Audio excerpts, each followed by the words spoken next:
হে সখা হে কেশৱ তোমাৰে মোৰে জন্ম একে সময়ত হৈছে আৰু ভগৱান সূৰ্যৰ বহুত আগত সূৰ্যৰ জন্ম বহুত আগত তে হে প্ৰভু ভগৱান তুমি কেনেকৈ লগ পালা সূৰ্যক কেনেকৈ ক'লা আমি দুটা সমবয়সৰ তেওঁ বহুত আগৰ তুমি তেওঁক কেনেকৈ ক'ব পাৰিলা এই কথাটো অৰ্জুনৰ মনত সন্দেহ হৈছে আৰু এই সন্দেহটো নিৰাকৰণ কৰিবৰ কাৰণে প্ৰভু ভগৱন্তই কেতিয়া অৱতাৰ ল'বলগীয়া হয় এই কথাখিনি অৰ্জুনক ব্যক্ত কৰাৰ চলেৰে আমাক কৈছে ভগৱান কৃষ্ণই কৈছে বহুনিমে ব্যতীতানি জন্মানি তবচা অৰ্জুন তানি অহম বেদ সৰ্বাণি না ত্বম বেত্থ পৰম তপ চতুৰ্থ অধ্যায় 5 নম্বৰ শ্লোক গীতা হে অৰ্জুন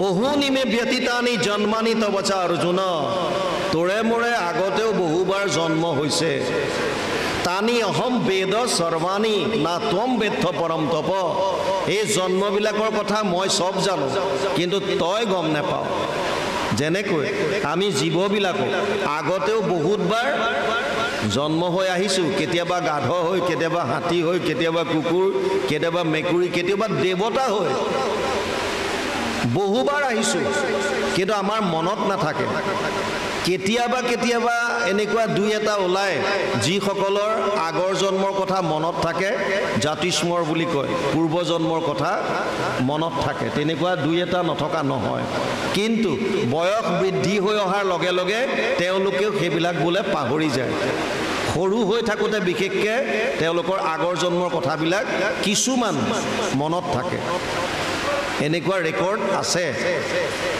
যি কি নহওক ভগৱানে ক'লে যে আমি আগতে দুইটা বহুবাৰ আহিছো কিন্তু তোৰ একো মনত নাই মোৰ সব মনত আছে মই যদিও অজ মানে মোৰ জন্ম নাই অজু অপিশন অব্যয়ী আত্মা ভূতানাম ঈশ্বৰ অপিশন প্ৰকৃতি শ্যাম অধিষ্ঠায় সম্ভৱামি আত্ম মায়া চতুৰ্থ অধ্যায় 6 নম্বৰ শ্লোক গীতা অৰ্জুনক কৈছে হে অৰ্জুন মোৰ যদিও জন্ম নাই অজু অপিশন অব্যয়ী আত্মা মই অবিনাশী মোৰ জন্ম নাই তথাপিও মই জীৱৰ ভূতৰ কাৰণে মই ঈশ্বৰ স্বৰূপ তথাপিও মাজে মাজে মই যোগমায়াক লগত লৈ বহু ধৰণৰ মই অৱতাৰ ল'বলগীয়া হয় কেতিয়া অৱতাৰ ল'বলগীয়া হয় এই দুটা গীতাৰ অতি মাহাত্ম্য শ্লোক সকলোৱে আপোনালোকে জানে ভগৱান কৃষ্ণই কৈছে যদা যদা হি ধৰ্মস্য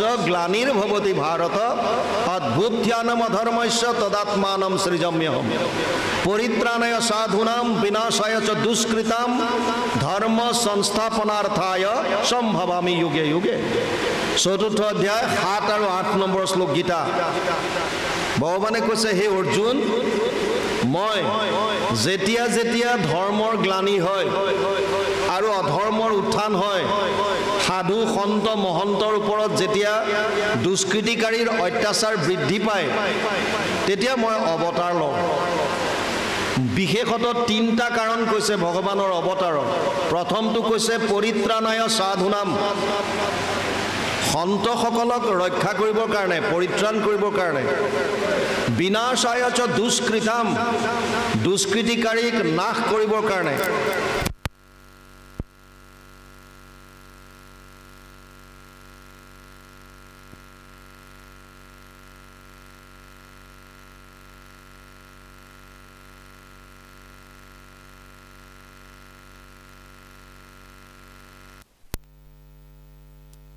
জানো পৃথিৱীয়ে যেতিয়া পাপৰ ভাৰ সহ্য কৰিব নোৱাৰা হ'ল কংস শিশুপাল আদিৰ দৰে অত্যাচাৰী দুৰাচাৰী জীৱৰ ওপৰত অত্যাচাৰ বৃদ্ধি কৰিবলৈ ল'লে তেতিয়া পৃথিৱীয়ে এই ভাৰ সহ্য কৰিব নোৱাৰি ব্ৰহ্মাৰ ওচৰত গৈ ক্ৰন্দন কৰে আৰু ব্ৰহ্মাক কয় যে হে প্ৰভু হে ব্ৰহ্মাদেৱ মই মোৰ ওপৰত অৰ্থাৎ পৃথিৱীত এই অত্যাচাৰীবিলাকৰ ভাৰ আৰু সহ্য কৰিব নোৱাৰা হৈছোঁ পৃথিৱীৰ ভাৰ বহুত বাঢ়ি গৈছে সেইকাৰণে ইয়াৰ পৰা পৰিত্ৰাণ কৰাৰ উপায় লাগে ব্ৰহ্মাদেৱে ক্ষীৰোদধি তীৰত গৈ প্ৰভু নাৰায়ণৰ স্তুতি কৰে আৰু ভগৱানে তেতিয়া ব্ৰহ্মাক কয়, আকাশবাণী কৰে যে তুমি দেৱতাসকলক কোৱা তেওঁলোক গৈ গোকুলত জন্মগ্ৰহণ কৰক আৰু মই কৃষ্ণৰূপে পূৰ্ণ ব্ৰহ্ম কৃষ্ণৰূপে অৱতাৰ ল'ম।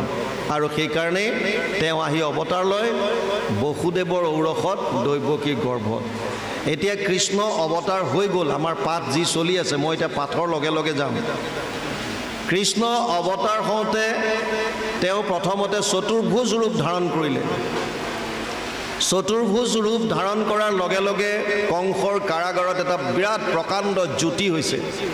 বসুদেৱ দৈৱকীয়ে যেতিয়া প্ৰভু ভগৱন্তৰ দৰ্শন পাইছে, পাই স্তুতি কৰিবলৈ লৈছে, স্তুতি কৰাৰ পাছত ভগৱানে বসুদেৱ আৰু দৈৱকীক পূৰ্বজন্মৰ কথা কৈছে। সেইকাৰণে ভাগৱতো আমাক এইটো কথা গেৰেণ্টি দিয়ে যে পূৰ্বজন্ম আছে। আমি যে আগতেও আহিছোঁ ইয়াৰ প্ৰমাণ ভাগৱতে দিছে। ইয়াত ভগৱান কৃষ্ণই নিজ মুখে কৈছে, স্তুতি কৰাৰ পাছত যেতিয়া ক'লে যে তুমি শংখ চক্ৰ গদা পদ্ম যি 4 অস্ত্ৰ যি প্ৰকাশ কৰিছা এয়া লুকুৱাই দিয়া, কাৰণ কংসই দেখা পালে তোমাক বধ কৰিব। সেইকাৰণে তাৰ পাছত ভগৱান কৃষ্ণ এতিয়া বসুদেৱ দৈৱকীৰ আগৰ জন্মৰ কথা কৈছে, তেওঁলোক কোন আছিল। ইয়াত কৈছে, উপৰি জন্মৰ কথা শুনা দুয়ো প্ৰাণী, পূৰ্বত আছিলা তুমি পৃষ্ণী নামে সতী, বসুদেৱ আছিলা সুতপা প্ৰজাপতি। বসুদেৱ সুতপা নামে এজন প্ৰজাপতি আছিল আৰু তেওঁৰ পত্নী আছিল পৃষ্ণী। তেওঁলোকে বহু বছৰ ধৰি প্ৰভু নাৰায়ণৰ তপস্যা কৰে। এই তপস্যাত সন্তুষ্ট হৈ ভগৱানে তেওঁলোকক দৰ্শন দিয়ে। পৃষ্ণী আৰু সুতপাই ভগৱানক যেতিয়া প্ৰভু ভগৱন্তই যেতিয়া কয় তোমালোকৰ স্তুতিত মই সন্তুষ্ট হৈছোঁ, কি বৰ লাগে কোৱা, তেতিয়া কৈছিল যে তোমাৰ দৰে সন্তান এটি লাগে। ভগৱানৰ দৰে তেওঁৰ নিচিনা এটা সন্তান তেওঁলোকে বিচাৰে। প্ৰভু ভগৱন্তই চিন্তা কৰিলে, মোৰ সমান পৃথিৱীত আৰু কোনো নাই, কোটি কোটি ব্ৰহ্মাণ্ডৰ অধিকাৰী যিজন তেওঁৰ সমান আৰু বেলেগ কোনো নাই। গতিকে তেওঁতো তেতিয়া কথা দিলে তথাস্তু বুলি। পিছত চিন্তা কৰিলে যে মোৰ সমান সন্তান মই ক'ৰ পৰা আনি দিম। সেইকাৰণে তেওঁ নিজে আহিবলৈ বাউন হৈ গ'ল, বাধ্য হৈ গ'ল। কাৰণ প্ৰভু ভগৱন্ত ভকতৰ অধীন, অহম ভক্ত পৰাধীন।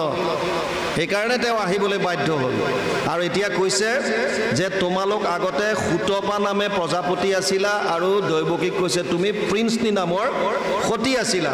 সৃষ্টি কৰিবাক ব্ৰহ্মা দুইকো আদেশিলা, শুনি দুয়ো প্ৰাণী ঘোৰ তপ আচৰিলা, সহিলাহা হিম মহা ৰৌদ্ৰ বৃষ্টি বাত, বায়ুভক্ষী থাকি কতো ভুঞ্জি পকাপাত। বহুত কষ্ট কৰি তোমালোকে আৰাধনা কৰিছিলা ঈশ্বৰ। ঈশ্বৰক পাবৰ কাৰণে কষ্ট সহিবই লাগিব। আপোনালোকে কৈছে বৰষুণ, ঈশ্বৰৰ কথা শুনিবলৈ বৰষুণ কি বস্তু? যদি ঈশ্বৰৰ কথা শুনাৰ ইচ্ছা থাকে তেতিয়াহ'লে ৰ'দ বৰষুণটো কি বস্তু? এটা ছাতিৰ আশ্ৰয় ল'লে আপোনালোকে ঘৰৰ পৰা নামঘৰ আহি পায়। এটা ছাতিৰ মাত্ৰ আশ্ৰয় যদি লয় এইকণ আহিবৰ কাৰণে, আৰু ইয়াত অহাৰ লগে লগে আছে গুৰুগৃহত সোমাই লোৱাৰ পিছত কি দিগদাৰ আছে? ঈশ্বৰৰ কথা শুনিবৰ কাৰণে কষ্ট সহিবই লাগিব, এই উৎকণ্ঠাটো লাগিব। সেইটো নাথাকিলে কেনেকৈ হ'ব? ইয়াত কৈছে যে বহু বছৰ ধৰি বসুদেৱ আৰু দৈৱকীয়ে যেতিয়া তেওঁলোক সুতপা নামে প্ৰজাপতি আৰু পৃষ্ণী নামে যেতিয়া সতী আছিল, বহু বছৰ ধৰি তেওঁলোকে তপ কৰিছিল। তপ মানে ঈশ্বৰক পাব পৰা সাধনা, কষ্ট সহ্য কৰিব পৰা বস্তুটোকে তপ বুলি কৈছে। তপ শৰীৰৰ তপ আছে, বাণীৰ তপ আছে আৰু মনৰ তপ আছে। গীতাৰ ৭ম অধ্যায়ত 3টা তপৰ কথা কৈছে। কেনেকুৱা 3টা তপ? যি কি নহওক, ইয়াত এতিয়া কৈছে ইমান কষ্ট তেওঁলোকে সহ্য কৰিছিল। সহিলাহা হিম মহা ৰৌদ্ৰ বৃষ্টি বাত, বৰষুণ তেওঁলোকেও সহি আছিল। তেতিয়াতো ঘৰ দুৱাৰো নাই, গছৰ তলতে বহি পেলাই তপস্যা কৰে। যিমান ৰ'দ হওক বৰষুণ হওক যিয়ে নহওক কিয় তাত তেওঁলোকে আছিল। আৰু বায়ুভক্ষী আছিল বুলি কৈছে, পকা পাত খাই আছিল। আমাৰ দৰে তৃপ্তিৰে এসাঁজ খোৱা নাই, যি পাইছে তাকে ভোজন কৰি আছিল। আৰাধিলা মুখ তপ কৰি আখৰিষ, বহি গৈল দিব্য 12,000 বৰিষ। 12,000 বছৰ। বৰ ইণ্টাৰেষ্টিং কথা। আগতে সত্য যুগত মানুহৰ বয়স 1 লাখ বছৰ আছিল বুলি শাস্ত্ৰত কয়। বৰ্তমান কলি যুগৰ মানুহৰ বয়স হৈছে 100 বছৰ। দ্বাপৰত 1000 বছৰলৈকে এভাৰেজ আছিল বুলি কয়। ত্ৰেতা যুগত 10,000 বছৰলৈকে আছিল। কৰিলাহা ৰাজ্য 10,000 বছৰ, 10,000। আৰু সত্য যুগৰ মানুহ 1 লাখ বছৰলৈকে জীয়াই থাকিব পাৰিছিল। যিজন মানুহ 1 লাখ বছৰ জীয়াই থাকিব, তেওঁৰ কাৰণে 12 বছৰ তপস্যা কৰাটো ডাঙৰ কথা। কিন্তু আমাৰ বয়স কিমান? প্ৰায়েনা অল্পায়ুষ সভ্য কলৌ অস্মিন যুগে জনা, মন্দ সুমন্দ মতয়ো মন্দীয় ভাগ্য হি উপদ্ৰতা। সৌনকে সুতক কৈছে 1:10 প্ৰথম স্কন্ধ প্ৰথম অধ্যায় 10 নম্বৰ শ্লোক। যেতিয়া সুধিছিল যে তুমি কলিযুগৰ মানুহে কি কৰিব, কল্যাণ কেনেকৈ পাব, তাৰ উপায় দিয়া, এই উপায়ৰ কথা কওঁতে এটা কথা লগতে কৈছিল যে যিটো উপায় দিবা, এই উপায়টো যাতে কলিযুগৰ মানুহে পালন কৰিব পাৰে তেনেকুৱা দিবা। কিয়? কাৰণ কলিযুগৰ মানুহৰ আয়ুস কম, প্ৰায়েনা অল্পায়ুষ। আৰু কি? ভাগ্যহীন, স্মৃতিহীন, বুদ্ধিবিলাক হীন হ'ব। 8টা বস্তু কলিযুগত হ্ৰাস পাব। ততচ্ছ অনুদিনম ধৰ্মম সত্যম শৌচম ক্ষমা দয়া কলেন বলেন ৰাজন নংসতি আয়ু বলম স্মৃতি। 12:2:1 দ্বাদশ স্কন্ধ 2য় অধ্যায় 1ম শ্লোক ভাগৱত। তাত কৈছে 8টা বস্তু কলিযুগত হ্ৰাস পাব। ধৰ্ম, সত্য, শৌচ, শৌচ মানে পবিত্ৰতা, ক্ষমা, দয়া, আয়ুষ, বল, স্মৃতি, এই 8টা বস্তু কলিযুগত হ্ৰাস পাব। এতিয়া ইয়াত যিহেতু তেওঁলোকে 1 লাখ বছৰলৈকে জীয়াই থাকিব পাৰে, গতিকে 12 বছৰ তপস্যা কৰাটো তেওঁলোকৰ কাৰণে বৰ ডাঙৰ কথা নাছিল। তথাপিও 12 বছৰ তেওঁলোকে 12,000 বৰিষ তেওঁলোকে তপস্যা কৰিলে। কৰিলাহা বহি গৈল দিব্য 12,000 বৰিষ। তাৰ পাছত কৈছে এহি ৰূপে দেখা দিয়া বলো লোৱা বৰ বোলাহা পুত্ৰেক হওক তুমি সমকৰ। মই যেতিয়া দেখা দি ক'লো যে তোমালোকক কি বৰ লাগে কোৱা, তোমালোকে তেতিয়া কৈছিলা যে তোমাৰ সমান এজন সন্তান, এটা সন্তান লাগে। তোমাৰ সমকৰ মানে সমান। এহি হওক বুলি মই গৈলো বৰ দিয়া, নুখুজিলা মুখ্য মুত মুহিলে ক মায়া। বৰ তাত্ত্বিক কথা কৈছে। 12,000 বছৰ তপস্যা কৰি সেইজন ঈশ্বৰৰ দৰ্শন পাইছে যিজন কেৱল মুক্তিৰ অধিকাৰী দেৱ। কেৱল ভগৱান কৃষ্ণইহে জীৱক মুক্তি দিব পাৰে। তাৰ বাহিৰে ব্ৰহ্মা পৰ্যন্ত মায়াৰ অধীন। ব্ৰহ্ম ভুৱনালোক পুনৰাৱৰ্তিন অৰ্জুন মামু পেত্যতো কৌন্তেয় পুনৰ্জন্ম ন বিদ্যতে। 8ম অধ্যায় 16 নম্বৰ শ্লোক গীতা। অৰ্জুনক কৈছে, হে অৰ্জুন, ব্ৰহ্মলোক পৰ্যন্ত যিমান জীৱ আছে চবৰে পুনৰাৱৰ্তন আছে, মানে এই জন্ম মৃত্যুৰ চক্ৰত ঘূৰিব লাগিব। বন্ধন, মুক্তি নাই সিহঁতৰ যেতিয়ালৈকে প্ৰভুৰ চৰণত শৰণ নলয়। যেবে এক শত হুৱে বৰিষ ব্ৰহ্মাৰ, ব্ৰহ্মাকো কৰন্ত তেবে ঈশ্বৰে সংহাৰ। যি চতুৰ্থ প্ৰলয়ৰ কথা দ্বাদশত কৈছে, তাত আপোনালোকে নৈমিত্তিক প্ৰলয় বুলি এটা পাব। নিত্য নৈমিত্তিক, নৈমিত্তিক প্ৰলয়ত, আৰু তাৰ পাছত আছে আত্যন্তিক আৰু প্ৰাকৃত। আত্যন্তিক প্ৰলয়ত পাব যেতিয়া 100 বছৰ হ'ব ব্ৰহ্মাৰ। 100 বছৰ হ'লে ব্ৰহ্মাকো ধ্বংস কৰি দিয়ে। ব্ৰহ্মাও নিচিন্ন হৈ প্ৰভু ভগৱন্তৰ উদৰত গৈ পেলাই বাস কৰিবলগীয়া হয়। পুনৰ যেতিয়া তেওঁ সৃষ্টি কৰিবৰ ইচ্ছা কৰে তেতিয়াহে পুনৰ আহে। গতিকে আল্টিমেটলি ব্ৰহ্মা পৰ্যন্ত কোনো দেৱতা মায়াৰ অতীত হ'ব পৰা নাই, বা তেওঁলোক মায়াৰ অধীন হৈ আছে আৰু মুক্তি দিব পৰা কোনো নাই। সেইকাৰণে ইয়াত কৈছে মোক দৰ্শন পোৱাৰ পাছতো য'ত তোমালোকে মোক যদি মুক্তি বিচাৰিলাহেঁতেন মই মুক্তি দিব পাৰিলোহেঁতেন, কিন্তু তোমালোকে পুত্ৰ বিচাৰিলা, কাৰণ সেইটো মোৰ মায়াৰ কাৰণে হ'ল। মায়াৰ পৰা হাত সৰাটো সম্ভৱ নহয়। তাৰ পাছত কৈছে লোকত নেদেখি মোৰ সমৰূপে গুণে পৃষ্ণি গৰ্ভ নামে পুত্ৰ ভৈলহু আপনে। সেই তেতিয়া মই পৃষ্ণি গৰ্ভ নামেৰে তোমালোক দুইজনৰ পৰা জন্ম ল'লোঁ, কাৰণ মোৰ সমান বেলেগ কাকো মই পৃথিৱীত দেখা পোৱা নাই।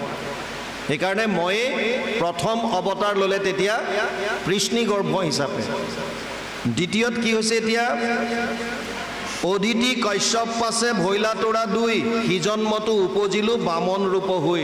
তাৰ পাছত সুতপা প্ৰজাপতি আৰু প্ৰিন্সি নামে সতী আহি কশ্যপ আৰু দিতি হিচাপে জন্ম ল'লে। দক্ষৰ জীয়েক দিতি কশ্যপ ব্ৰহ্মাৰ পুত্ৰ। পিছৰ জন্মত যেতিয়া কশ্যপ আৰু দিতি হিচাপে হ'ল, সেইবাৰ বামন হিচাপে, যিটো আমি প্ৰভু ভগৱন্তৰ বটু ৰূপৰ কথা আলোচনা কৰোঁ, যি বলিক চলনা কৰিছিল, এই বামন ৰূপে অৱতাৰ ল'লে। ইয়াত কৈছে তৃতীয় জন্মত আবে নিজৰ ৰূপ ধৰি উপজিলো তোমাতে সত্যক ৰক্ষা কৰি। আৰু এইবাৰ তৃতীয় জন্মত মই নিজে ভগৱান কৃষ্ণই নিজ ৰূপে আহি অৱতাৰ লৈছোঁ বুলি ভাগৱতে কৈছে। গতিকে যিজন দ্বাপৰৰ কৃষ্ণ সেইজনে যে পূৰ্ণ ব্ৰহ্ম, ইয়াত কোনো সন্দেহ নাই, কাৰণ গীতা ভাগৱত এই সকলোৱে তেওঁকে শ্ৰেষ্ঠ আৰু তেওঁৱে পৰম ব্ৰহ্ম হিচাপে স্বীকৃতি দিছে। গীতাত নিজ মুখে অৰ্জুনক কৈছে যে মত্ত পৰতৰম নান্যত কিঞ্চিদ অস্তি ধনঞ্জয় মই সৰ্বমিদম প্ৰোতম সূত্ৰে মণিগণায়ব। সপ্তম অধ্যায় 7 নম্বৰ শ্লোক গীতা। তাত কৈছে হে অৰ্জুন, মোতকৈ শ্ৰেষ্ঠ আৰু কোনো নাই, ময়ে শ্ৰেষ্ঠ। যেনেকৈ এধাৰী মালাত মণিবিলাক গুঠি থোৱা থাকে, তেনেকৈ এই সমস্ত জীৱ মোৰ লগত এধাৰী মালাৰ দৰে গাঁঠি থোৱা আছে। আমাৰ লগত ভগৱানৰ সম্পৰ্ক আছে।